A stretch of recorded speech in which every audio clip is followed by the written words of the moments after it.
Halo, kembali lagi bersama saya, Fernandes Omora. Pada kesempatan kali ini saya ingin menjelaskan mengenai inisiatif global dalam manajemen risiko keuangan.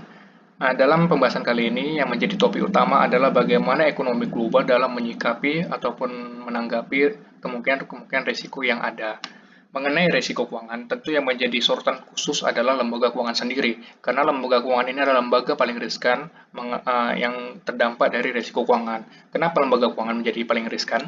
Yang pertama adalah karena volume transaksi dari lembaga keuangan yang sangat-sangat banyak. Kita ambil contoh aja dari perbankan. Dalam satu hari, perbankan itu dapat menangani ribuan bahkan mungkin ratusan ribu transaksi. Yang kedua adalah lembaga keuangan itu memiliki risiko keuangan yang alami. Yang dimaksud dalam hal ini adalah ketika lembaga keuangan itu dibentuk, dia sudah langsung otomatis memiliki risiko, seperti risiko kredit, risiko bagaimana penyelesaian mengenai keuangan, baru inisiatif sistem pembayarannya itu adalah bagaimana sistem pembayaran itu diatur untuk menangani transaksi-transaksi keuangan yang ada. Dari beberapa risiko yang sudah ada, maka di dunia internasional pun sudah dibentuk beberapa inisiatif untuk dapat mengurangi risiko-risiko tersebut. Inisiatif-inisiatif ini dibentuk oleh para regulator maupun asosiasi pembayaran, bank sentral maupun lembaga keuangan lainnya. Adapun beberapa inisiatif yang internasional yang telah dibentuk adalah bagaimana modal lembaga keuangan itu diatur. Yang kedua adalah bagaimana penyelesaian antar rekanan yang lebih aman. Ketiga adalah bagaimana inisiatif perdagangan untuk mencerminkan tingkat pengurangan risiko. Dan keempat adalah bagaimana perubahan dalam pengoperasian sistem pembayaran internasional. Di Indonesia sendiri, seperti kita tahu, ada beberapa regulator yang telah mengatur bagaimana sistem keuangan ataupun lembaga-lembaga keuangan yang ada di Indonesia. Seperti kita ketahui, ada Bank Sentral Indonesia, yaitu Bank Indonesia. Yang kedua adalah OJK, Otoritas Jasa Keuangan, dan lembaga-lembaga lainnya yang mengatur lembaga keuangan. Seperti poin pertama, model lembaga keuangan berdasarkan risiko, ini diatur oleh Bank Sentral Indonesia. Bagaimana Bank Sentral Indonesia itu, Bank Indonesia mengatur minimal modal bank komersial itu disetorkan ke Bank Indonesia agar bank itu dapat beroperasi. Sehingga jika nanti bank itu mengalami gangguan ataupun malah kolaps, dapat mengcover dana-dana setidaknya mengurangi risiko loss dari nasabah-nasabahnya sehingga dapat tercover beberapa persen dari modal yang disetor. Selanjutnya adalah seperti yang telah dijelaskan pada slide pertama mengenai kenapa lembaga keuangan itu menjadi suatu hal yang sangat riskan karena banyaknya transaksi. Karena dari banyaknya transaksi tersebut, transaksi itu berupa transaksi pinjaman, transaksi perdagangan mata uang, transaksi suku bunga, ekuitas dan sekuritas pendapatan tetap, dan berbagai derivatif, baik dengan basis antar bank maupun atas pelanggan. Kelima hal ini sangat-sangat berisiko terkena risiko keuangan. Bagaimana risiko pinjaman tersebut tidak dikembalikan atau kredit macet, perdagangan mata uang asing, bagaimana perbedaan kurs, suku bunga, ekuitas dan sekuritas, serta faktor-faktor derivatif lainnya. Selanjutnya adalah perdagangan derivatif. Perdagangan derivatif ini adalah perdagangan mengenai kontrak, bisa dibilang kontrak perjanjian antara satu pihak dengan pihak lainnya atas penilaian nilai masa depan itu ditentukan pada saat ini. Contohnya, saya membeli pada tanggal 1 membeli saham A.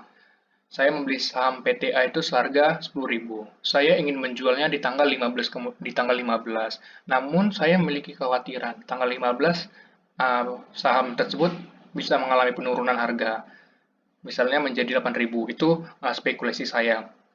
Namun karena saya takut tanggal 15 mengalami penurunan harga, saya menawarkan ke orang yang mau membeli saham saya pada tanggal 15 nanti dengan harga pada saat ini ya, ditentukan saat ini. Saya mencari orang yang mau membeli saham saya di tanggal 15, yang saya tentukan nanti kamu belinya di harga 9.000 gitu. Karena saya kan membelinya 10.000 daripada menjadi 8.000, ya udah rugi 1.000. Nah, setelah disetujui, terlepas nanti pada tanggal 15 saham itu mengalami kenaikan harga atau penurunan, itu menjadi risiko risiko ataupun keuntungan bagi yang membeli saham tersebut.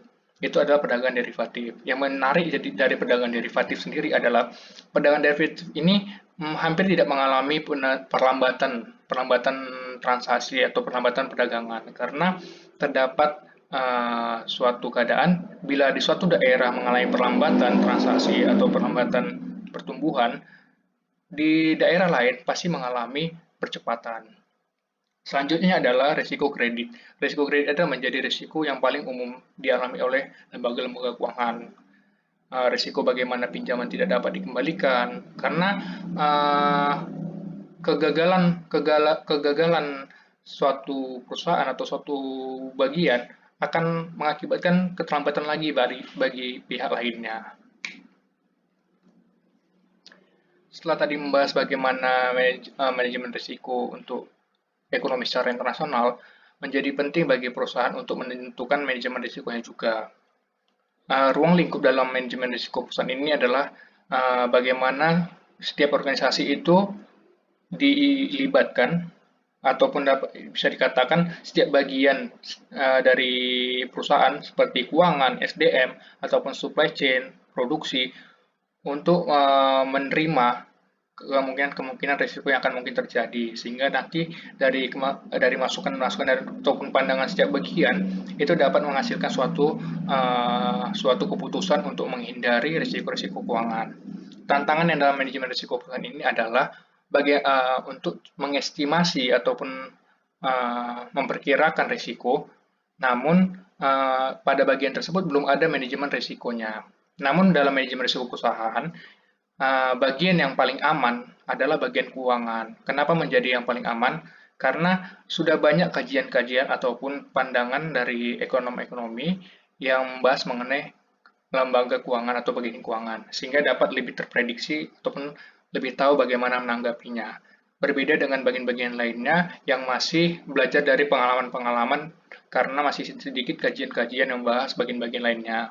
Sehingga bila hari ini dialami suatu masalah, ini akan menjadi pembelajaran bagi masa depan bila terjadi masalah yang mirip atau hampir serupa.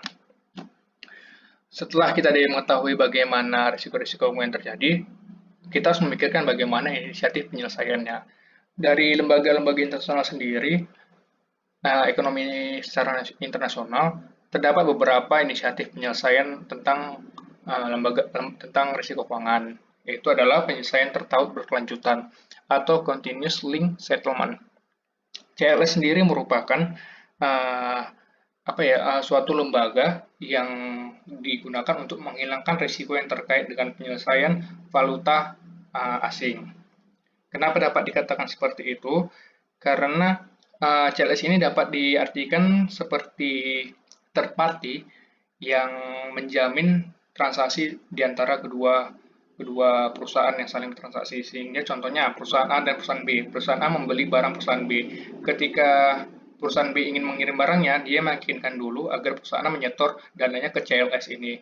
Sehingga nanti ketika sudah dikonfirmasi PT A ini memberikan dananya, PT B ini dapat dengan yakin mengirimkan barangnya. Pada umumnya CLS ini digunakan untuk transaksi antar negara ataupun antar wilayah yang memiliki zona waktu yang berbeda. Selanjutnya ada inisiatif perdagangan. Inisiatif perdagangan ini adalah mengacu pada derivatif. Derivatif adalah perjanjian kontrak dan integritas dari masing-masing pihak dan kemudian pihaknya melakukan kewajiban berdasarkan ketentuan kontrak yang telah ditentukan. Contohnya ini adalah yang sudah dijelaskan dari sebelumnya. Namun lembaganya adalah clearing house. Clearing house sendiri adalah perusahaan Amerika yang sebagai penjamin. Selanjutnya adalah penggunaan jaminan. Hal ini menjadi paling lumrah digunakan oleh lembaga-lembaga keuangan ketika memberikan suatu kredit. Ada jaminan dari peminjam yang dijaminkan. Bila nanti terjadi suatu masalah, jaminan tersebut dapat diambil oleh lembaga keuangan yang memberikan pinjaman. Selanjutnya adalah kecukupan modal. Ini seperti yang dijelaskan bagaimana Bank Sentral Indonesia juga mengatur ini atas lembaga-lembaga keuangan yang ada. Selanjutnya ada Basel Accord, merupakan sejumlah aset regulasi perbankan yang dibuat oleh Basel Committee oleh Bank Supervision untuk memastikan lembaga keuangan memiliki modal yang cukup. Ini membahas mengenai tadi hal yang inisiatif kecukupan modal. Demikian yang dapat saya sampaikan. Terima kasih.